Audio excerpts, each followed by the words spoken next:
Hi. Today we're going to be doing some strong stuff with the shoulders, arms and hands, but not only. So to begin with, we're going to warm up the hands and wrist action. So we're going to be on all fours like so. Hands under the shoulders, knees under the hips. And even though I'm not particularly interested in the hips, don't let your bottom come up like this and your belly come down. Support that lumbar area, that is the curve just here, with your tummy gently sucking in at all times. So we're going to spread out the hands as wide as we can on the ground, the middle finger in the center of your hands. And we're just going to press down as if we're wanting to elongate from the shoulder, through the arms, and into the ground itself. So lengthening the arms essentially into the ground. And breathe. Feel all 10 bases of the fingers coming down. Particularly watch the index finger throughout all of this because that has a tendency to rise. We want to keep it firmly on the ground. Breathe out. Every now and then sigh. Feel the throat totally relaxed. And you can feel already that staying there, there's a collaboration between hand and shoulder. So when you're working actively your hands, then that kickstarts the shoulder into some kind of action, even if only gently. Okay, now rotate outward, both hands to the side, and repeat.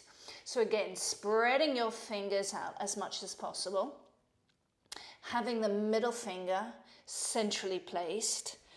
And again, lengthen the whole arm into the ground, supporting obviously your lumbar with the belly button sucking gently in, the lower abdomen gently sucking in.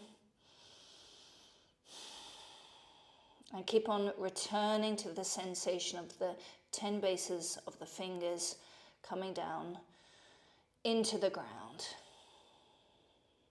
And again, even here, feel that with this hand work, this kickstarts a lot of action in both the arms and in the shoulders.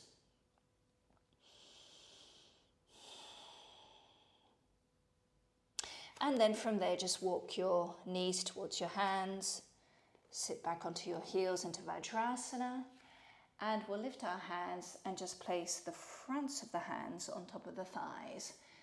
And we'll just have a break there. You'll no doubt feel the wrists having been worked, and also this post-work reaction of the hands. So don't move your fingers immediately. Just take a moment to understand what's just happened there, and then you can start to move your fingers.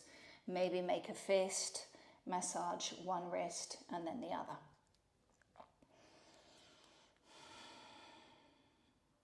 And then we'll come back on all fours again. But this time we're going to rotate outwards 180 degrees. So the fingers are going to be pointing towards your knees. And then we're going to place the whole of the palms down towards the ground. And again, it's the same thing. We're wanting all 10 bases of the fingers to come down. Now this is really quite, I'm not going to say extreme, but it's quite a challenge for a lot of hands because there's an awful lot of stretch on the wrists. So feel what's happening. There's a real lengthening of the palm of the hand, a real widening. And you can feel how this lengthening and widening expands into the wrists, and then from there this travels into your arms, right into your shoulders.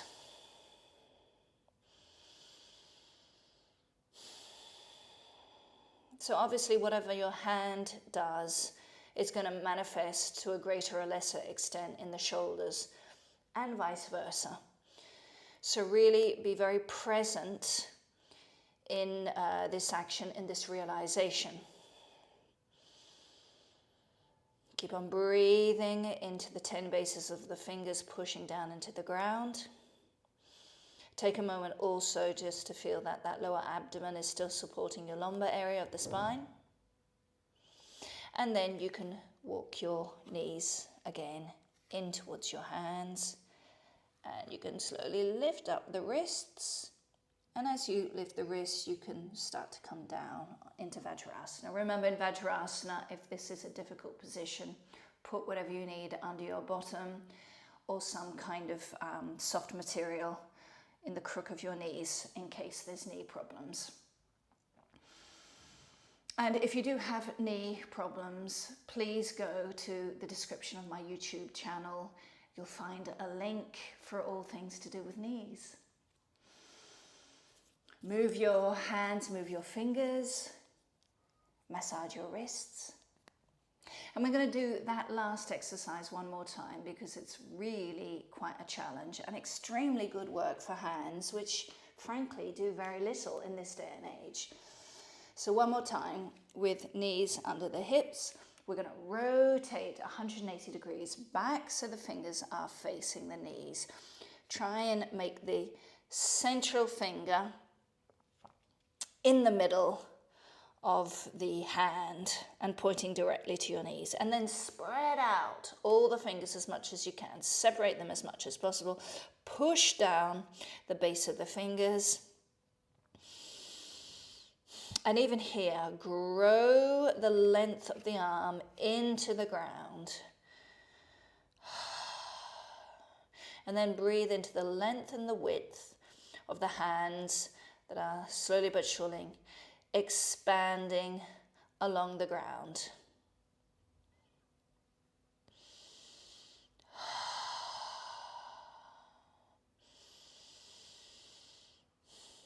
And then to come out, we can just walk the knees towards the fingers, then lift up the wrists.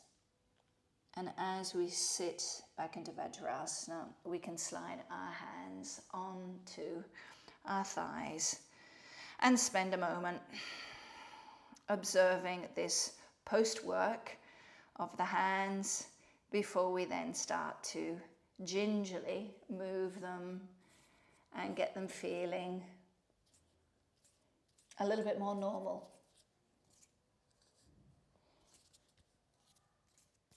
And now from there, we're going to put this hand work into Ardha Chaturanga Dandasana, otherwise known as the plank. So with the hands underneath our shoulders, this is a very important instruction. So shoulder in line with the wrists, toes tucked under. We're going to lift our knees off the floor. And more or less what we want is to have our body parallel with the ground. And you can see already that we've returned more to the point, back to the work that was done in the hands a moment ago. So the first thing to double check is the 10 bases of the fingers coming down. The second thing we want to check is that we're doing a retroversion with the pelvis. So a lot of people have their bottoms up like this. Instead, you've got to consider that the pubic bone comes towards the chin. The belly button comes and touches the spine. The head remains in line with the back. And then when we come out of Ardha Chaturanga Dandasana, the tummy continues going up towards the ceiling as the knees bend, and slowly but surely they just come onto the ground. You can walk your knees a little towards your hand. And then we can come back into Vajrasana. Again, the fronts of your hands on your thighs so we can give them a bit of a break. As we're in Vajrasana, we can do it properly. Any problems with the knees, remember you can lift the skin one at a time. That reduces a little bit of the tension. And then when your hand's feeling a little bit more normal, wiggle the fingers, sigh a bit, and then we'll do that again. So Ardha Chaturanga Dandasana. So when you're ready, you want to have enough distance between your hands and the tips of your toes so that you are more or less parallel with the ground. Obviously the legs are not going to be parallel, but at least the body. And remember, the shoulders should be over the wrists. So you see a lot of people like this don't. The direction in one sense needs to move forward. Head always in line with the back. And of course, the abdominals, the lower belly comes in towards the spine. And imagine that the whole front of your body is moving up towards the ceiling. So the front of the feet, the front of the shins, the front of the knees, the front of the thighs, the front of the hips and belly and chest and neck and face. Every single part of that goes up to the ceiling. And then it continues going up with the exception of the knees that come down towards the floor. And that kind of energy that's permanently going up will allow you to come back down to the ground with lightness and, dare I say it, grace. So one more time, sitting in Vajrasana, hands on the thighs. Massage your hands as well.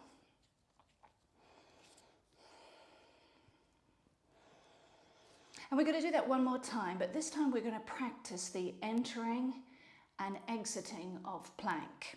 So I said before that when we're in plank, when we come out, we want to alight with grace. So the front part of your body comes up as your knees come down. What I want to do this time is an exercise where for 10 goes, we just come down and lightly touch to then come up again. So not a lot changes, at least in terms of the torso, a little bit maybe, but not much. So do that 10 times, nice and slow. Don't restrict your breathing, don't stop breathing. That's what a lot of people do. It's a classic kind of mistake, isn't it? And remember to keep the weight of your body over your hands. And if 10 times is too much, don't do 10, do 5.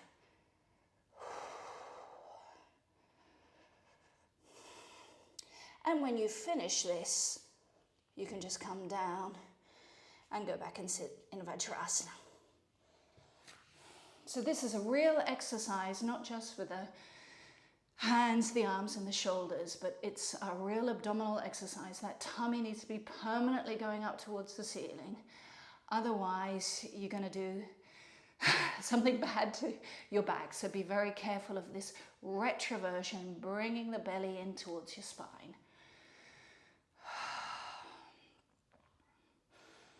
And then from there, we are going to do plank again.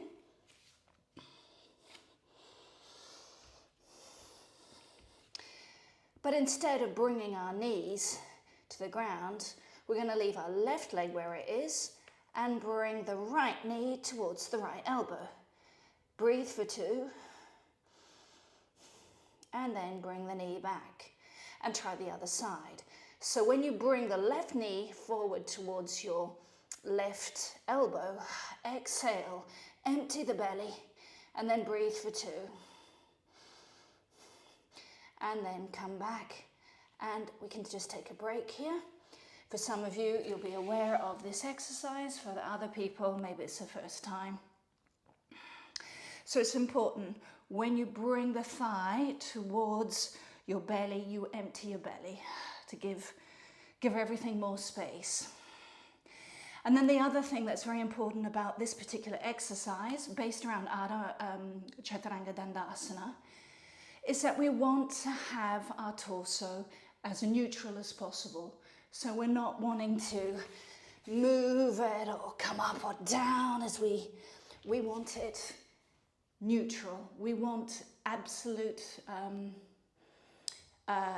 simplicity and neutrality throughout this. Let's try it again. 5 times on both sides. So alternate. So first time, exhale, bring your knee towards your right elbow. Breathe a couple of times. And then bring that leg back without changing your torso at all. Other side, left leg coming forward. And then we go back to the first side. Exhale, bringing your knee forward. Other side. Remember the importance of your hands throughout this. Exhale, first side. 10 bases of the fingers coming down. Second side. Final time. Exhale, bring your knee forward. And then other side. And then you can come and sit down on your heels. This time we're going to separate our knees, keeping our big toes together like so. And again, any tightness in the knees, just lift the skin. And then keeping a certain weight between our bottom and the heels, we're going to come forward like so. And every exhalation is going to allow us just to come down and have a break. Now, if you need something under your bottom because your bottom is lifting, then put a pillow, a brick, something. And likewise, if your head, as you exhale and slowly come towards the ground, if the head doesn't touch, put a cushion, a brick, something to support the head. And then at least do one really generous sigh out and feel yourself melting into the ground.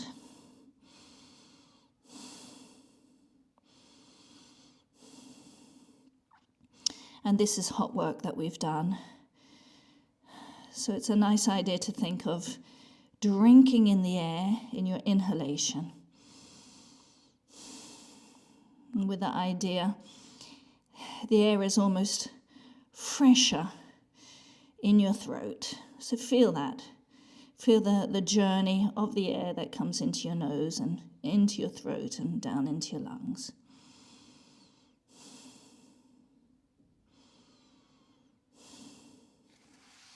And then bring your hands close to your knees. Push your hands down and bring your solar plexus in front of you. And start to come up. From there, we're going to do adho mukka svanasana, or head down dog pose. So once more, we're using the hands.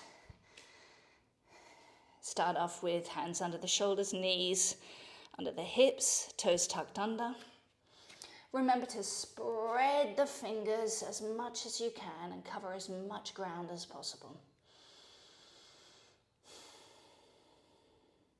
And then bring your bottom a little bit behind towards your heels. And then on the next exhalation, pushing both hands and toes into the ground, we can start to lift our knees and bring our bottoms back behind us while the solar plexus moves towards the hands. Don't straighten your legs yet. Just feel the stretch emerging in your back. And let your neck be relatively neutral. So we don't want to be looking up, but we don't want to be pushing our neck totally down, or our head totally down like that. So just essentially the head needs to be in line with the back, more or less. Feel the 10 bases of the fingers. Really pushing into the ground. And feel that connection between the activity of the hands and what's going on with the shoulders. The shoulders are very compact, very sturdy, thanks to the action of the hands. And then on the next exhalation, you can just come down and sit once more in Vajrasana. Again, if you need to massage your hands, just do so. Now, adho mukha svanasana is done obviously with straight legs, but I just want to leave it with bent legs for the moment because I want to concentrate on the pelvis going back while the solar plexus goes forward. So that means we have this infinite length that's being created in the torso. That's what we want. Let's try it again. Hands under the shoulders, knees under the hips, toes tucked under. Bring our bottom towards the heels a little bit. And then on the next exhalation, we lift our knees off the ground. Our thighs are coming towards our belly. And then from there, we can start to bring our bottom back behind us, but don't let the bottom drag the solar plexus behind. The solar plexus, the sternum, instead needs to go in the opposite direction.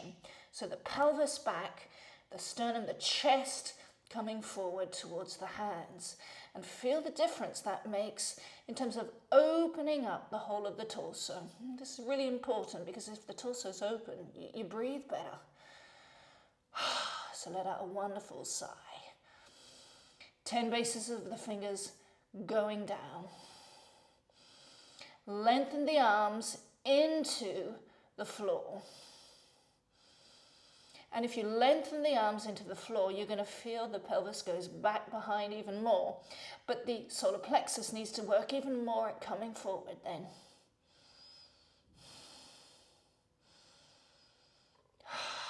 Sigh. And then on the next exhalation, we can just come down again. Just spend a moment quietly breathing in Vajrasana.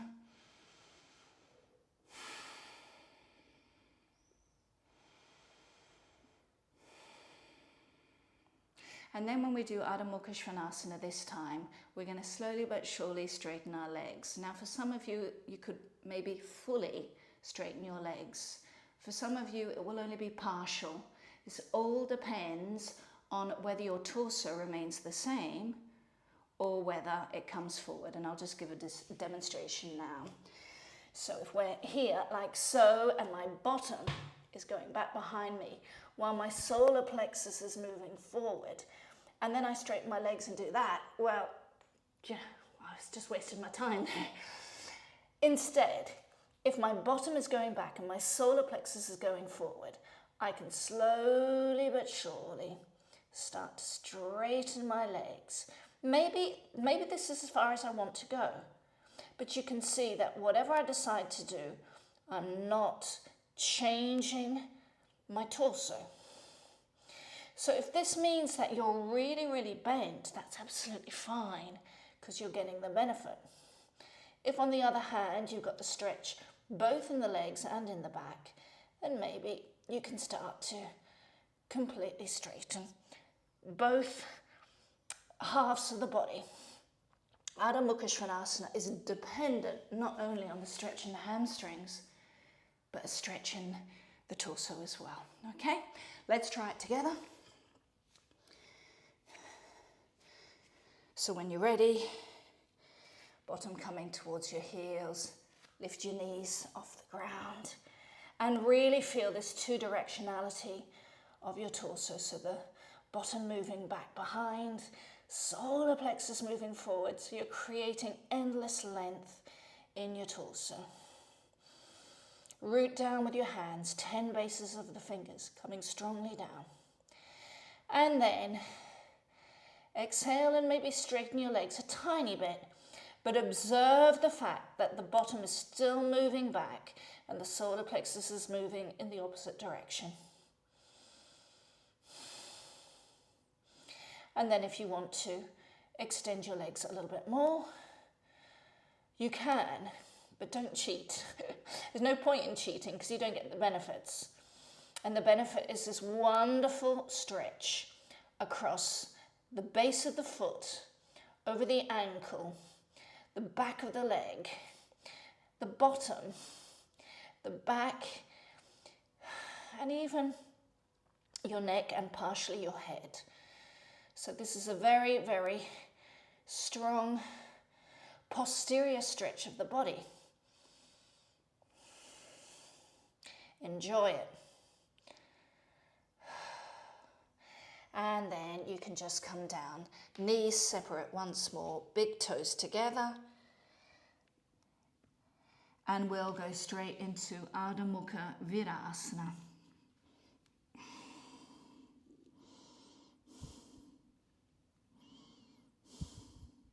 So the last exercise we're going to do today is, first of all, relaxing after all that sweaty work. And then we want to open the shoulders and relax the arms and hands after all that heavy work. So to that end, we're going to have 2 bricks. If you don't have a brick, you could maybe use some stacks of books or something, but for this it's probably best to have proper bricks, just also to support us better and open us better. It costs 10 euros, something like that, so not a massive investment. We're going to sit in Baddha Konasana, which means having our feet together and our knees to the side like so, but we'll sit in front of the first brick, which as you can see is placed like this, so not completely flat. Flat I call position 1, it's on its side, and that's what I call position 2. The other brick you'll see I've put in position 3, which is lengthwise, standing up like so. So sitting in front of the brick in position 2, we're going to come back and we'll rest our scapula, our shoulder blades, on this first one. And you can see that I'm not throwing my head back. I'm keeping my head nice and forward because I don't want to risk my neck in any way at all until I'm there. And then I can just see where the position 3 brick is and place it so my head can easily rest there. And then I'm just going to take a couple of moments to relax.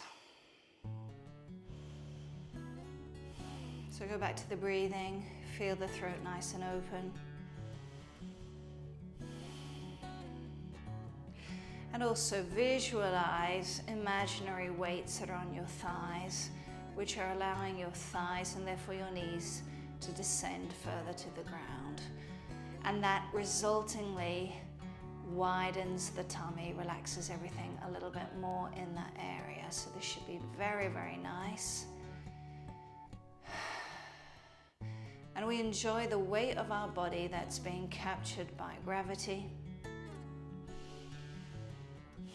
and dragging us down, but you should be able to see the function of the brick under the scapula, under your shoulder blades. The hips, yes, the feet, the knees, the thighs are all being dragged down by the gravity, it's true. But your solar plexus can't be dragged down because the brick under your shoulder blades won't let that happen. So that ensures you remain wonderfully open on the chest.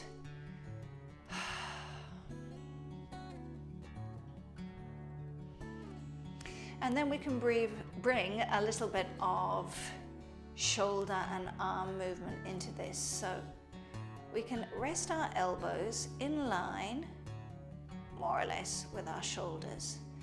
And then on the next exhalation, start to bring the forearms and the hands back behind on the floor. Now, if you have particularly open shoulders, or no particular issues with your shoulders, you'll probably find you can make a 90-degree angle between the upper and lower arms. A lot of us can't, though. A lot of us have got a lot of issues with our shoulders, and so you'll probably find that the angle, and I'm demonstrating this just now, the angle between the upper arm and the lower arm is much wider. Maybe getting on for 150 degrees, as much as that. We are aiming for 90 degrees or thereabouts. But as I say, everyone has different bodies, different habits, different body situations. So whether you're at 90 degrees between the upper and lower arms, or you've got a bit to go, breathe into whatever stretch is coming and enjoy.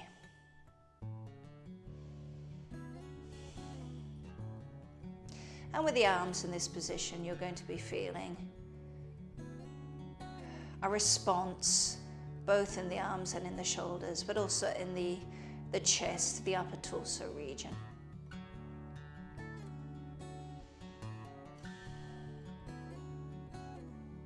And then you can bring your hands back and rest the hands now on the belly The elbows still on the ground.